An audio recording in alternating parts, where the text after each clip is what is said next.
it is also the middle of winter where you live, then you are probably jonesing for some seeds and some plants and just getting your hands out in the garden. And where I am, it is freezing cold. I live where the wind hurts your face in Canada, and I have been online buying seeds, and I wanted to share with you guys my Baker Creek seed haul so you can see some of the things I'm going to be planting as soon as Mother Nature lets me get back outside. This has been my main seed purchase for 2024. I'm sure there will be more, no matter how many times I say that I am not going to buy more seeds. Plan is that this is the main one because I already have so many seeds. That said, I am really trying this year to be a bit more targeted in what I'm growing so that I'm actually growing the things that are going to really cut down on what I'm buying from the grocery stores. A little less fun, a little bit more functional, but there will still be a lot of fun involved. So let's see what we've got in here. I'll go through them one at a time and kind of tell you why I got it, what I'm using for, and maybe it's something that you want to try in your garden. First saw this on the Baker Creek Instagram page and I was like, oh my goodness, I need to have this. This is a nasturtium. This is the Tip Top Pink Blush, and I just loved the muted colors of them, the veining that you can see on the petals. I just absolutely love that. So nasturtiums are great for bringing in the pollinators. The nasturtiums are actually edible. The flowers you can put in salads. The leaves you can use to make a pesto, or I think some people use them to make like a kale chip, but nasturtium chip, but they're a bit spicy in flavor. I'm really trying to focus on bringing more beauty into the garden for my own enjoyment, but also for the pollinators. I am actually going to be adding baby bees to my garden this year, and I've been reading a lot of books on mason bees, so I'm very, very excited for that. So I want to make sure that there's lots out there for them. I am also going to be adding in some leafcutter bees towards middle of summer. I got these Love in a Mist. These were the mulberry rose. I loved all the different colors that are in those.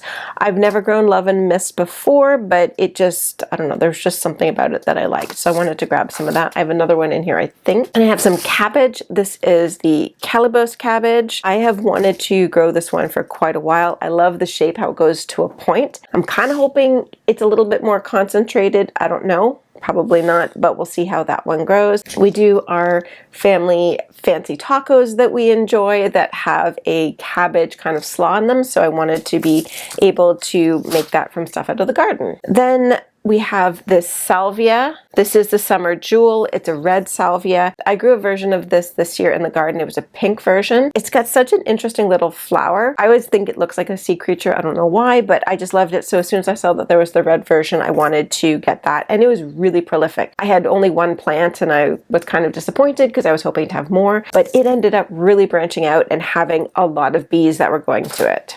This next one I have never grown before. It is mullein, and this one is the Southern Charm. I just absolutely, look at those again. I just absolutely loved the color scheme that's in there. This one said that it was really pollinator friendly, and it was mentioned that it is in a lot of English cottage gardens, and I love an English cottage garden. I cannot wait. At some point I want to kind of do that whole look. I don't have enough space for that right now, so I will work with what I have. Some more salvia. This is a different bloom on it. This is the Queen Mix salvia. Any of the salvias are pretty much pollinator friendly.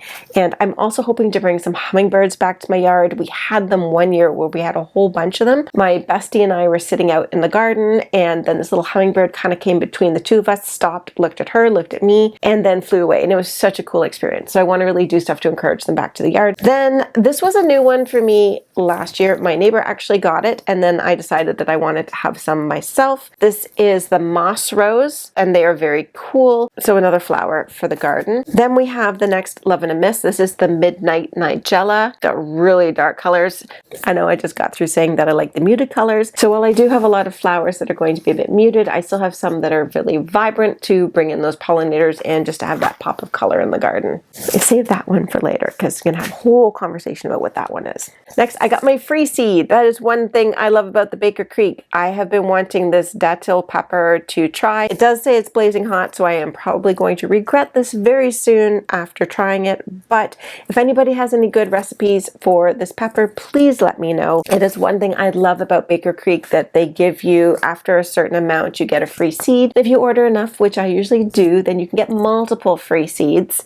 So it's always cool to see what you get, and this is the first time I've gotten this one. It's another one we're going to save. Oh, and then we are at my next free seed. This is a lettuce, the Yedikul. It says it is an ancient variety that's been grown by urban farmers near modern-day Istanbul, Turkey since the Byzantine times. See, this is why I love heirloom seeds. They have these really, really rich histories, and you can just learn so much and getting food from all over the world. Sorry, totally nerding out here, but hey, hopefully you guys are here for that. It is a romaine type and it has white seeds, but it also says this variety has been recognized by the Ark of Taste as a beloved culinary symbol of Istanbul's centuries of old urban gardens. So that's kind of neat. So I'm very happy to have that one. Another pollinator one, some red bee balm for my little baby bees. And this is supposed to be a bee magnet, and I haven't grown any bee balm yet.